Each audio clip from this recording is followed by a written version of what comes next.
নমস্কার বন্ধুরা, আপনারা দেখছেন পিবি নিউজ পয়েন্ট। এই মুহূর্তে গ্যাস নিয়ে বিরাট আপডেট। ভোট মিটতে বড় ধাক্কা, বেড়ে গেল রান্নায় গ্যাসের দাম। কত হলো কলকাতায়?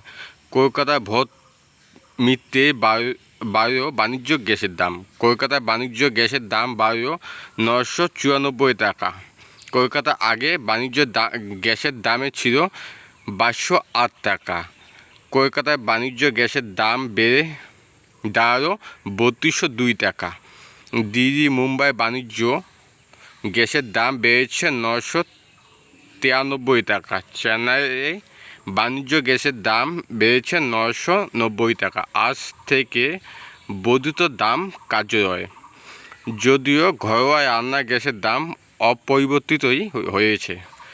ইরান যুদ্ধ ঘিরে আন্তর্জাতিক জ্বালানি বাজারে অস্থিরতা শুরু হয়েছিল। সেই পরিস্থিতিতে দেশের জ্বালানির দাম বাড়ানোর চাপ তৈরি হলেও কেন্দ্রীয় সরকার আপাতত গৃহস্থলী এলপিজি সিলিন্ডারের দাম অপরিবর্তন রাখার সিদ্ধান্ত নিয়েছে। তবে বড় ধাক্কা খেয়েছে বাণিজ্য এলপিজি ব্যবহারকারীরা। 19 কেজি কমার্শিয়াল এলপিজি সিলিন্ডারের দাম গড়ে 993 টাকা পর্যন্ত বাড়ানো হয়েছে। বাণিজ্যিক এলপিজি দামে বড় বৃদ্ধি।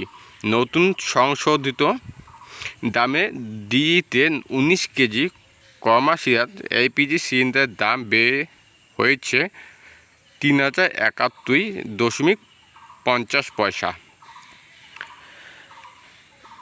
আগে যা ছিল 2078.50 পয়সা। একইভাবে মুম্বাইয়ে ওই সিলিন্ডারের দাম 3071 টাকা থেকে বেড়ে হয়েছে 3028 টাকা। ফেব্রুয়ারির শেষ দিকে ইরানে যুদ্ধ শুরু হওয়ার পর থেকে 3 দফায় কমার্শিয়াল এলপিজি দাম বাড়ল। এই নিয়ে মার্চ মাসে প্রথমে 144 টাকা বৃদ্ধি করা হয়। এরপর এপ্রিলে আরও প্রায় 200 টাকা দাম বাড়ানো হয়। এবার মে মাসের শুরুতে কার্যকর হলো নতুন বড়সড় বৃদ্ধি। এর স্তরে খাদ্য ব্যবস্থায় বাড়বে চাপ। এই মূল্যবৃদ্ধির সবচেয়ে বেশি প্রভাব পড়তে চলেছে রেস্তোরাঁ, হোটেলে, খাবারের দোকানে এবং ক্যাটারিং ব্যবসায়। কারণ এই সমস্ত ক্ষেত্রে প্রতিদিন রান্নায় কাজে কমার্শিয়াল এলপিজি ব্যবহৃত হয়। ব্যবসায়ীদের একাংশে আশঙ্কা বাড়তি খরচ সামলাতে শেষ পর্যন্ত খাবারের দাম বাড়তে হতে পারে। ফলে বাইরে খাওয়া কিংবা ফুড ডেলিভারি খরচ সাধারণ মানুষের জন্য আরও বাড়তে পারে। 1 মে থেকে বদলে গেল এলপিজি বুকিংয়ের নিয়ম। দাম পরিবর্তিত থাকলেও 1 মে থেকে গৃহস্থলী এলপিজি সিলিন্ডারের বুকিংয়ের ক্ষেত্রে নতুন নিয়ম চালু করেছে দেশের 3 প্রধান তেল বিজ্ঞাপন সংস্থা: Indian oil corporation, Indian Bharat petroleum, Bharat gas এবং হিন্দুস্তান পেট্রোলিয়াম এইচপি গ্যাস। নতুন নিয়ম অনুযায়ী শহরাঞ্চলে এলপিজি সিলিন্ডারের বুকিংয়ে ব্যবধান 21 দিন থেকে বাড়িয়ে 25 দিন করা হয়েছে। গ্রামীণ এলাকায় এই ব্যবধান সমাধান 45 দিন পর্যন্ত হতে পারে। নির্ধারিত সময়ের আগে বুকিং করার চেষ্টা করে সিস্টেম সক্রিয়ভাবে তা বড় করে দেবে। ডিএসি বা ওটিপি যাচাই এবং বাধ্যতামূলক।